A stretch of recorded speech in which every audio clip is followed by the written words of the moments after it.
Prezados alunos, sejam muito bem-vindos a mais uma aula nesse nosso canal, né? Não se esqueça de se inscrever no canal para receber notificação de novas aulas e também deixe o seu like para que esse canal cresça cada vez mais e possa atingir vários alunos, né? De maneira que eles possam revisar seus conteúdos e possam se preparar para o Enem ou para os vestibulares mais refinados, né? A aula de hoje é sobre especiação, né, mecanismos de formação de novas espécies e genética de população, equilíbrio de Hardy e Weinberg, tá? Espero que vocês aproveitem e não esqueça de deixar o seu like aí no final dessa aula.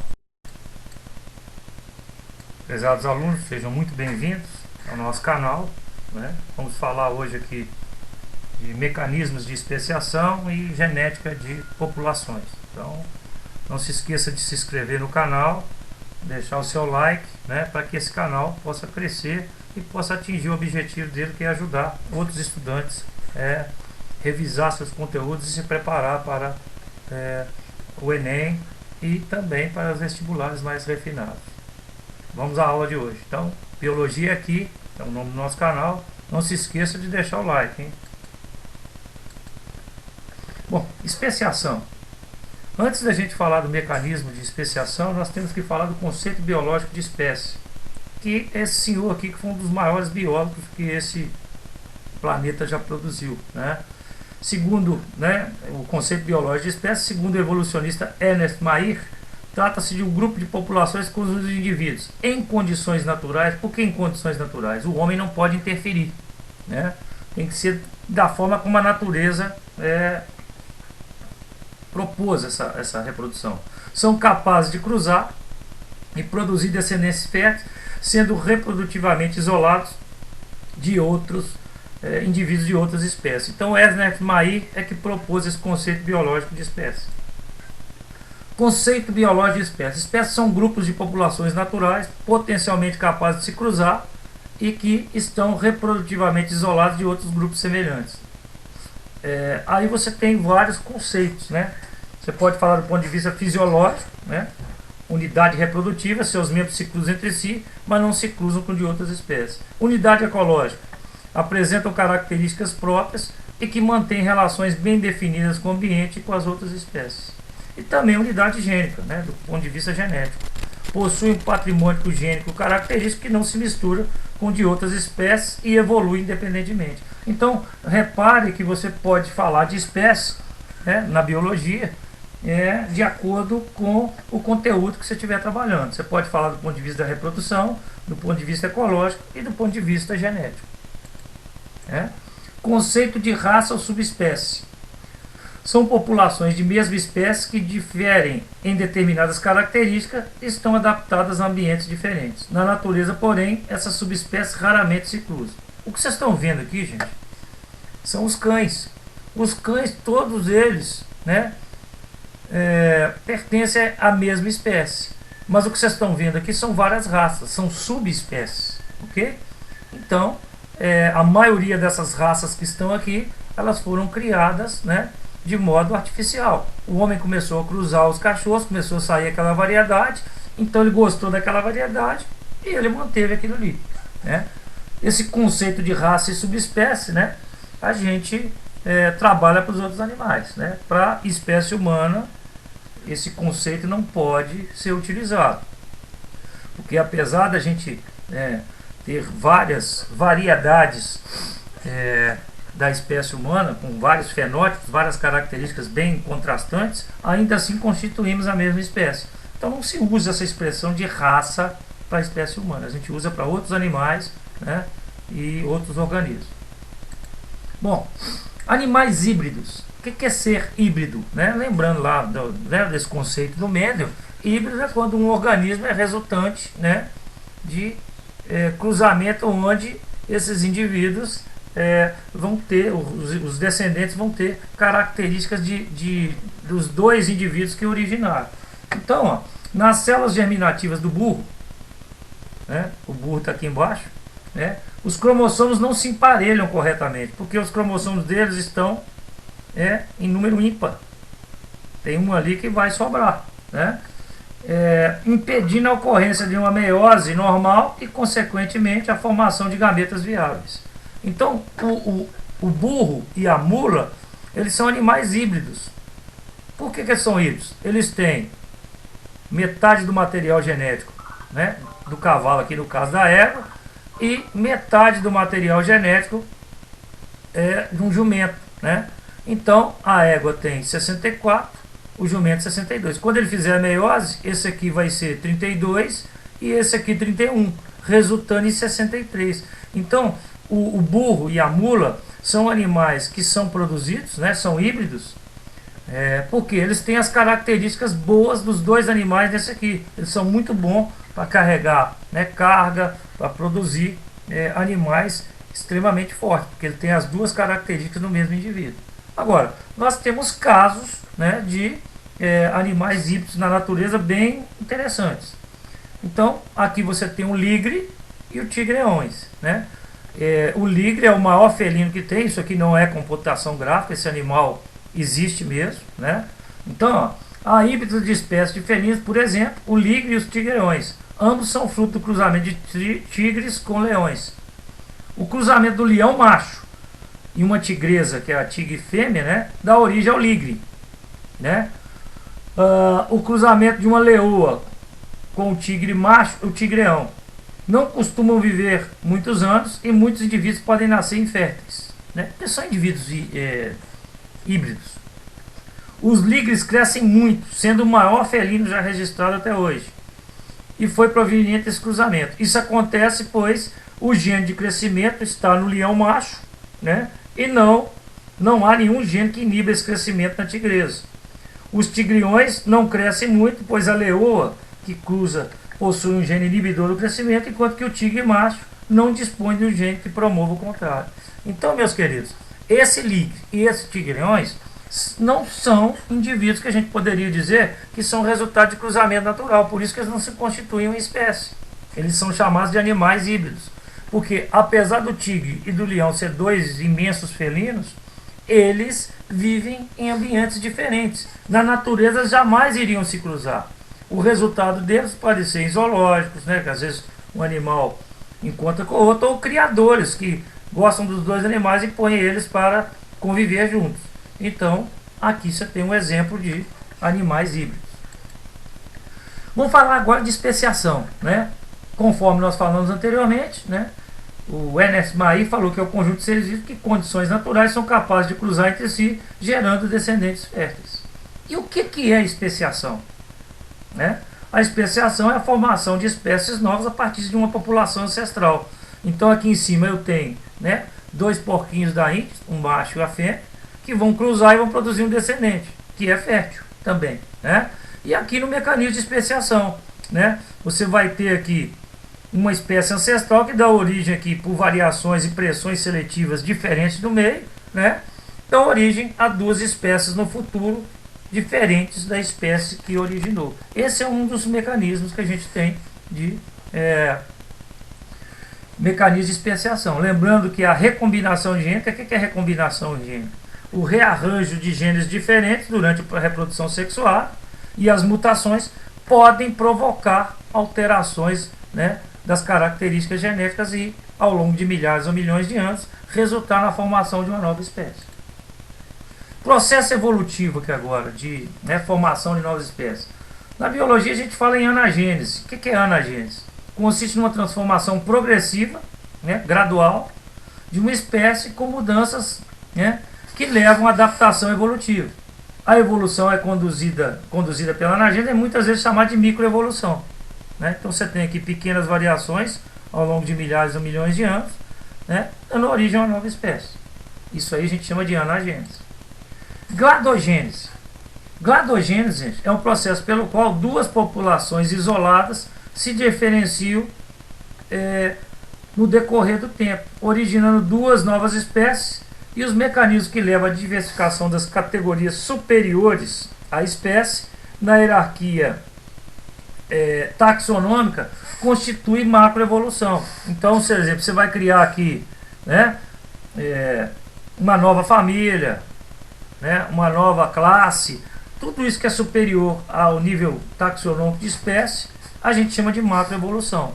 Então você tem aqui a gladogênese mostrando aqui o gradualismo e o equilíbrio pontuado, né? O que é o equilíbrio pontuado? Você tem algumas diversificações em determinados pontos, né? Não é num ponto preciso como aqui no gradualismo, onde há uma diversificação e essas espécies continuam evoluindo, né? E pode até formar mais de uma espécie diferente da espécie, né, que originou aí. Aqui você tem, né, a anagênese, que é uma mudança gradual, e aqui você tem a gladogênese, que são diversificações, né, em que vão levar à formação de novas espécies. Tipos de especiação. Nós vamos falar de especiação alopátrica, ok? O que é especiação alopátrica? Alos, diferente, patris, lugar. A nova espécie pode ocorrer quando uma barreira é imposta dentro da variação geográfica contínua, né, da espécie ancestral, ou a nova espécie se origina a partir de populações periféricas isoladas. Então tá aqui, você tem um grupo de coelhos aqui que habitam a região, de repente ocorre um fenômeno natural ali, uma barreira geográfica. O que é uma barreira geográfica? Um obstáculo que impede que essas duas populações possam coexistir no mesmo ambiente. Então, esse coelho não vai para lá de lá, nem do lado de lá vem para cá, porque provavelmente esse cânion é muito profundo, né? E aí o que vai acontecer? Vão ocorrendo ao longo dos milhares ou milhões de anos diferenças acentuadas pela seleção natural e pelas mutações, né? E aí, passado alguns anos, aquela barreira geográfica desaparece, né? Aí esses descendentes começam a conviver, né, novamente na mesma área. E aí pode ocorrer duas coisas, né? Essa barreira geográfica, quando ela é desfeita e esses grupos passam a conviver na mesma área, pode acontecer duas coisas. A primeira é essa aqui: se houver cruzamento e produzirem descendentes férteis, ainda são da mesma espécie, né? Podem ser raças ou subespécies, né? Agora, se eles conviverem juntos, né, e não produzirem descendentes, e os descendentes, se tiverem, são estéreis, eles são de espécies diferentes. Por quê? Se estabeleceu isolamento reprodutivo, uma espécie não consegue reproduzir com a outra. Então, nesse caso aí, né, a gente está vendo que o que é importante aí é o isolamento reprodutivo. A barreira geográfica é só um instrumento para isolar e criar seleções naturais diferentes, porque os ambientes são diferentes. Bom, depois que ocorre o cruzamento e se estabelece lá o isolamento reprodutivo, vão existir dois mecanismos para, né, estabelecer esse isolamento reprodutivo. O mecanismo pré-zigótico, ou seja, que vai atuar impedindo a formação do zigoto, e os mecanismos pós-zigóticos. Esse zigoto formou e eu tenho que fazer com que esse zigoto não consiga se reproduzir. Então, quais são os mecanismos pré-zigóticos de isolamento reprodutivo? Isolamento de hábitat, né? Os cruzamentos não vão ocorrer, porque como eles estão vivendo em hábitats diferentes, né, eles não vão, o macho de uma espécie não vai encontrar a fêmea da outra. Isolamento sazonal ou estacional. Os períodos de reprodução não coincidem, ou seja, a fêmea fica fértil num período em que o macho da outra espécie não está. Isolamento etológico ou comportamental, comportamento de corte. Existem aves que são muito parecidas, mas que têm pequenas diferenças anatômicas, mas quando um faz uma dança de acasalamento para chamar a fêmea para poder reproduzir, a dança é diferente. Então não adianta ele dançar para uma espécie que só entende o tipo de dança que ela foi, né, que ela entende como sendo da mesma espécie, que não vai ver. Então esses comportamentos de corte são incompatíveis. Isolamento mecânico. Grandes diferenças anatômicas dos órgãos sexuais, né? Isso pode fazer com que não ocorra um cruzamento entre um macho e uma fêmea de outra espécie. Isolamento gamético. Incompatibilidade dos gametas. Esses gametas vão ser reproduzidos na quantidade diferente, ou tamanhos diferentes, ou quantidade de material genético diferente. Isolamento ecológico, né? Eles vivem em microhábitats diferentes, em nichos ecológicos diferentes, por exemplo. E os mecanismos pós-zigóticos, eles vão atuar a partir do momento que o zigoto se estabeleceu. A fêmea de uma espécie cruzou com o macho de outra e formou um zigoto. Como é que eu vou impedir que esse zigoto seja fértil? Inviabilidade do híbrido. O zigoto se forma, mas o embrião morre ao longo da gestação. Isso é um mecanismo pós-zigótico. E outro que tem, esterilidade do híbrido entre as duas espécies. Ele pode até produzir gameta, mas esses gametas não são viáveis. Então, tá aí esses dois mecanismos, pré-zigóticos e pós-zigóticos, que estabelecem o isolamento reprodutivo e que impede que duas espécies, né, diferentes consigam reproduzir e produzir descendentes férteis. Bom, que tipos de barreiras podem impedir o cruzamento, né? O cruzamento que a gente fala entre espécies diferentes é o fluxo gênico entre as populações. Pode ser rio, montanha, distância, né? O isolamento geográfico é um termo que designa as barreiras que interrompem o fluxo gênico entre duas populações. Impedem que ocorra a miscigenação, ou seja, que uma espécie misture o seu material genético com o da outra. Então esse experimento aqui é muito legal, que é feito em laboratório com drosófilo. Ó. Você pega a mesma população de drosófilo, divide em dois aquários, um é alimentado à base de amido, e o outro com maltose, que é um açúcar, né? Esse aqui é um polissacarídeo, isso aqui seria, né, um disacarídeo. Aí o que acontece? 8 ou mais gerações se passam, e aí o que você faz? Elas começam a ter diferenças morfológicas na cor, no formato da asa, e aí, quando elas são soltas no mesmo ambiente, há uma preferência no acasalamento, né? Então, isso daí é um experimento que mostra que o isolamento reprodutivo, né, pode acontecer, né? É claro que nas moscas que tem um ciclo de vida mais curto é mais fácil de fazer isso, né, gente? Então é só para mostrar que isso pode acontecer, né, em várias espécies e de formas diferentes. Então, ó, o isolamento geográfico é o termo então que vai designar aquelas barreiras que interrompem o fluxo gênico. Então aqui você tem o aquário, que vai ser como se fosse a barreira geográfica. E o tipo de alimentação que é diferente, vai funcionar como uma seleção natural diferente, né? E aí você tem as preferências no acasalamento aí, né? Dessa forma, quando o isolamento geográfico persiste por longos períodos de tempo, existe a chance do cruzamento entre indivíduos separados não ser mais possível e, portanto, tem-se a formação de novas espécies, né? Lembrando que o que vai determinar a formação de uma nova espécie é o isolamento reprodutivo. É o termo que designa a interrupção total do fluxo gênico entre as populações. Elas podem até coexistir na mesma área, mas elas não vão conseguir se reproduzir.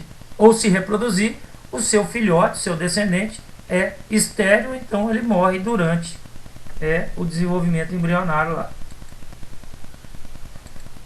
Bom, então todo o processo de especiação, gente, vai começar com um isolamento geográfico, uma barreira geográfica.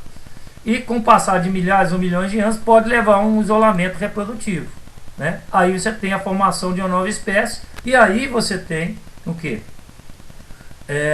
O mecanismo de especiação, né?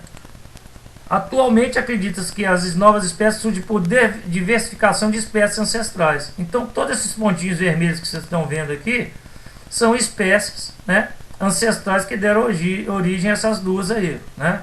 Então é assim que funciona. Então atualmente acredita então, né? Basicamente existem dois tipos de mecanismos de especiação, tá? Então o mecanismo de especiação é a formação de novas espécies. Agora, essa formação de novas espécies, elas podem existir de duas formas: alopátrica e simpátrica. Nós vamos ver agora.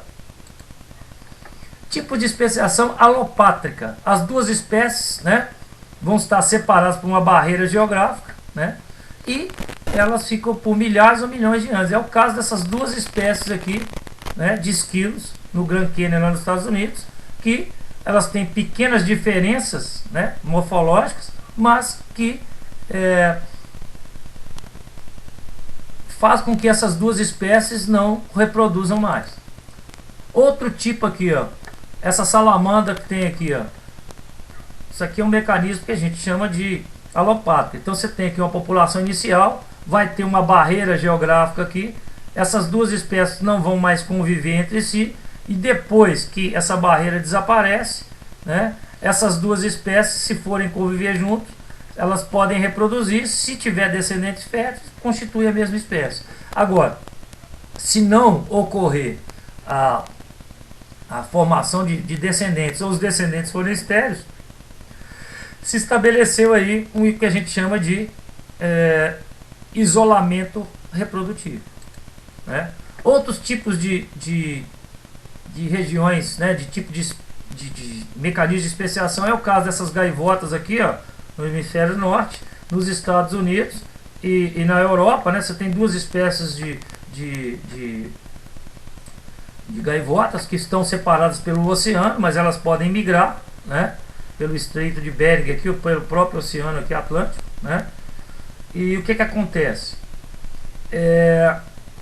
Como você tem aqui, ó, a área dessa espécie aqui, ó, Larus argentatus A1 e A2, né? E você tem a Larus fuscus, que é essa outra aqui, ó, ela tem B1 e B2, né? E as formas escandinavas e as formas do sul, que são B3 e B4.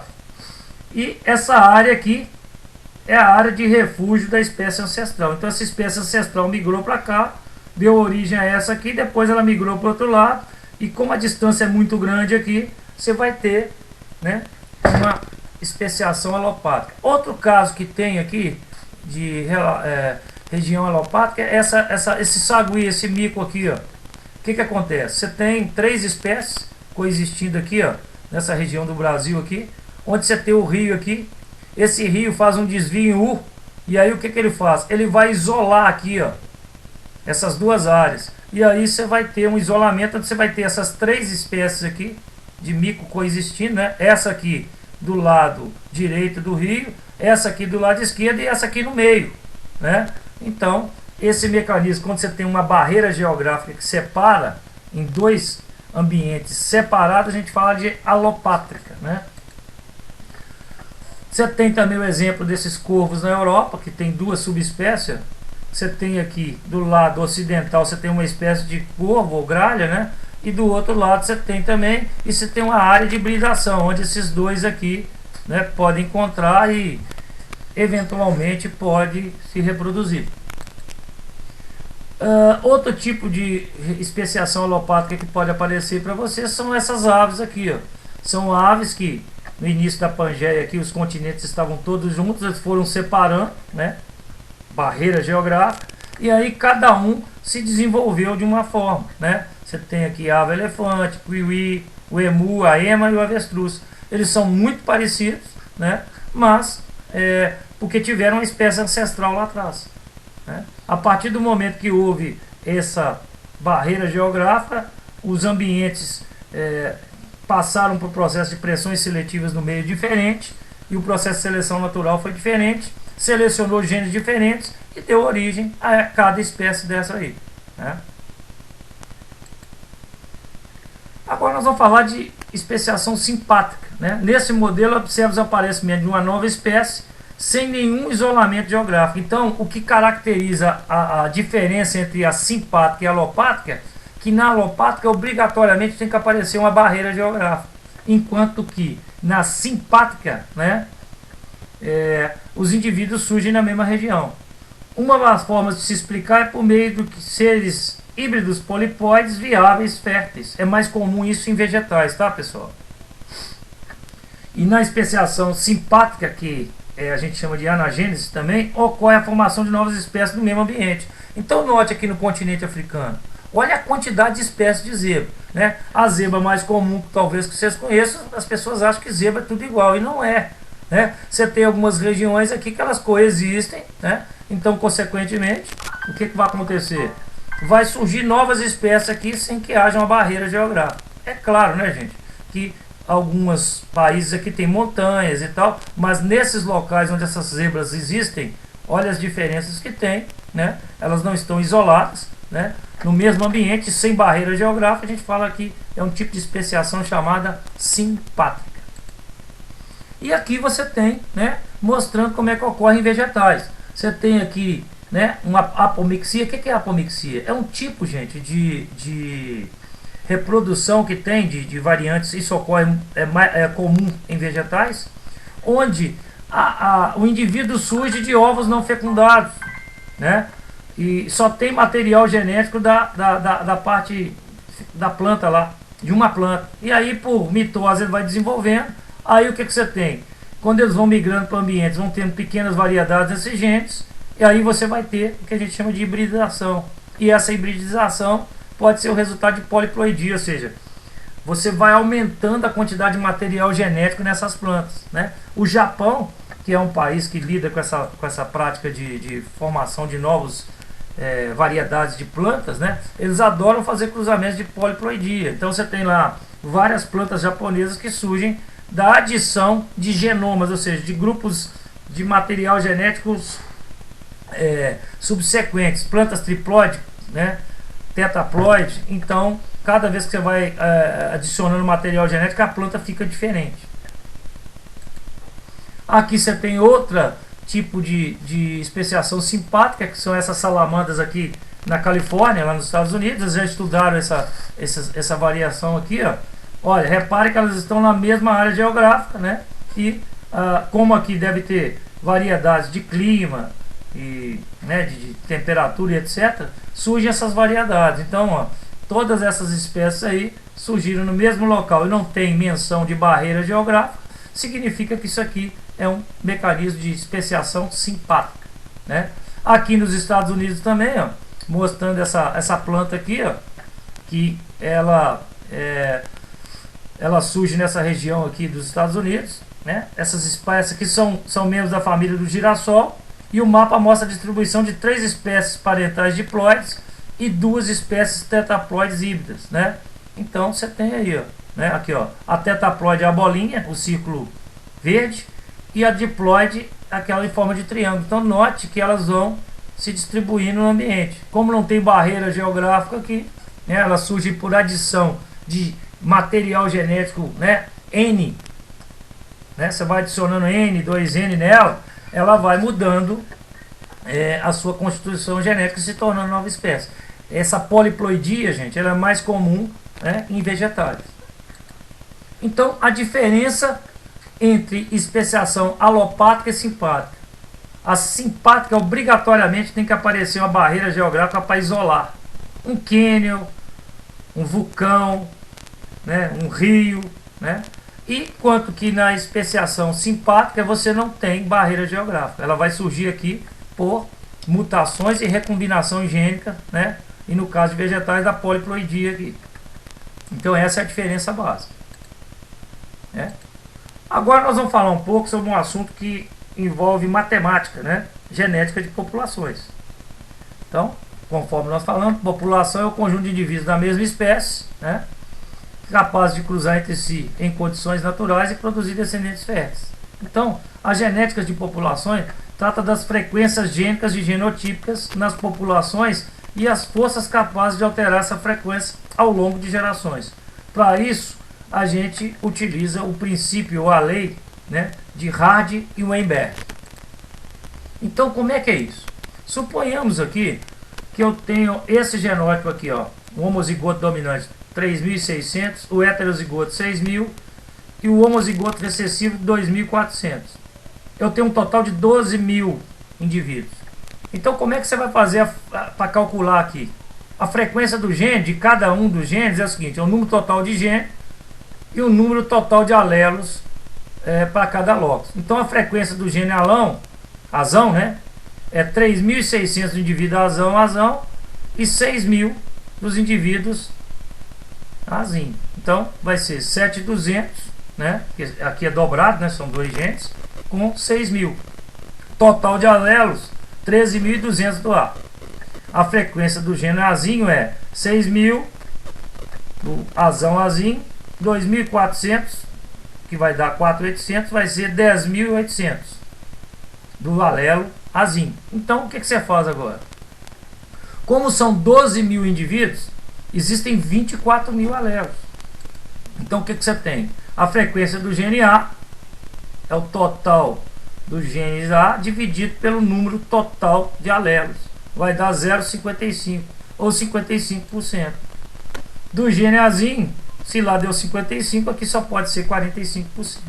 Então, a gente chama aqui a frequência do gene azão, mais o gene Azinho dá 1, que é a mesma coisa que 1 ou 100%. Ok? Olha lá, ó. 0,55, frequência do Azinho 0,45. Então, como é que fica? Frequência de um gene, número de indivíduos com o genótipo desejado e o número de indivíduos da população. Então você tem aqui, ó, 3.600, que é o número de genótipos, né, que você tem, dividido pelo número de indivíduos da população, dá 0,30, 0,50 e 20. Como é que funciona que eu vou usar isso aqui? Hardy-Weinberg. Só pode ser usado em uma população infinitamente grande, em que os cruzamentos ocorrem ao acaso e sobre o qual não há atuação de fatores evolutivos. As frequências gênicas e genotípicas permanecem constantes ao longo de gerações. Então, isso daí, gente, é uma situação hipotética. Isso é para você ver, né, observar se ao longo dos anos uma população está mantendo as suas características genéticas ou se ela está evoluindo. Se as suas frequências gênicas permanecem constantes ao longo de milhares de anos, né, ou centenas de anos, significa que ela está em equilíbrio, ela não está evoluindo. Mas se houver alteração, significa que elas estão evoluindo. Então, o que são os fatores seletivos? Mutações, migrações, seleção natural e deriva genética. Né? Bom, a frequência do alelo em uma população, se observado for diferente do esperado, podemos concluir que essa população está evoluindo. Então, olha lá. Se indivíduos com genótipo Azão-Azim forem cruzados, qual que é a frequência genotípica esperada? Então, olha lá. Eu tenho esse indivíduo aqui, esse indivíduo aqui, esse indivíduo aqui e esse. Então, dentro da população aqui, se eu cruzar, né, dois indivíduos, Azão-Azim, qual que é a frequência esperada? Isso daqui, pessoal, vai dar o binômio de Newton. O que é o binômio de Newton? P2 mais 2PQ mais Q2 igual a 100%. Então, o que você tem aqui? O P, a frequência do gene Bzão, e o Q, a frequência do Bzinho. Então, nós podemos estimar que a frequência genotípica para usar essa fórmula. Olha lá, P2 mais 2PQ vai dar o quê? Olha lá, P2, 0,9. 2PQ, 0,18. E Q2, 0,01.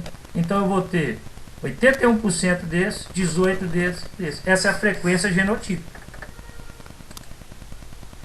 Supondo que uma população teoricamente, né, em equilíbrio, ou seja, que não tem fator evolutivo nenhum atuando nela, 16% dos indivíduos são míopes e o restante tem visão normal.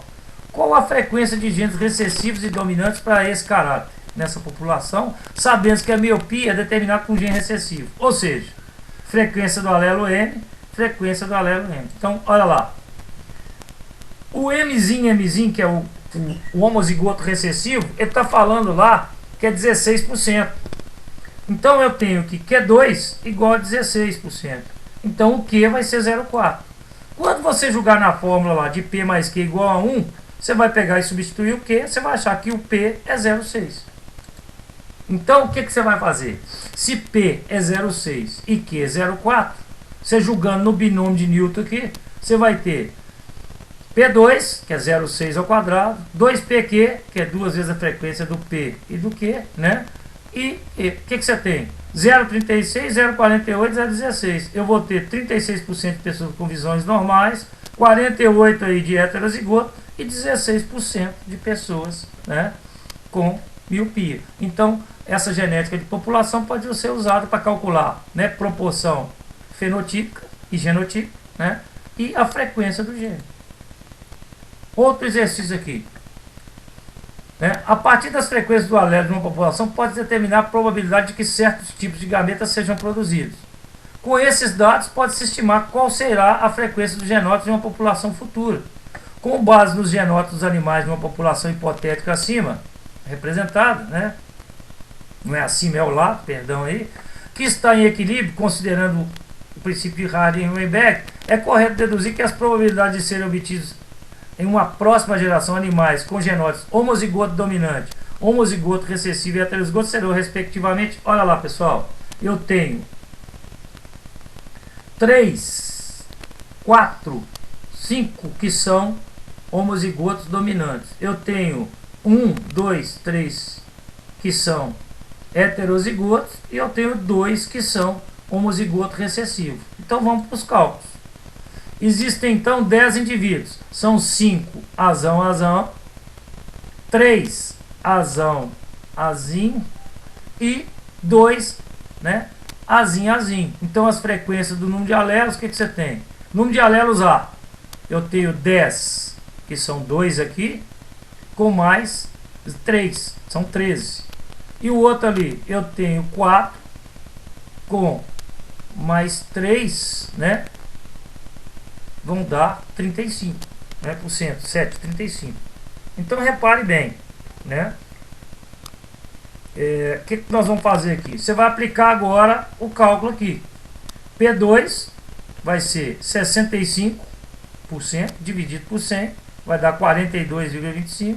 2PQ, que é a frequência do heterozigoto, 65% vezes 35 vezes 2 ali, dividido por 100, vai dar 45,5.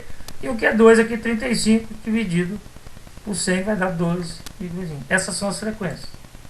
Então, olha lá, ó, utilizando essa fórmula, você vai calcular a frequência de cada genótipo. Então, aqui você tem, nessa fórmula aqui, você tem a frequência genotípica, né? Então, olha lá, você vai ter isso aqui. A letra correta aqui seria essa, ó, 42, 12, 45 da geração em questão. E a frequência do alelo recessivo é 35% e o dominante 65%. Então, sejam bem-vindos aí, né, à aula. Espero que vocês estejam aproveitando, né, e um grande abraço. Não se esqueça de deixar o seu like aí ao final dessa aula. Um abraço e até a próxima.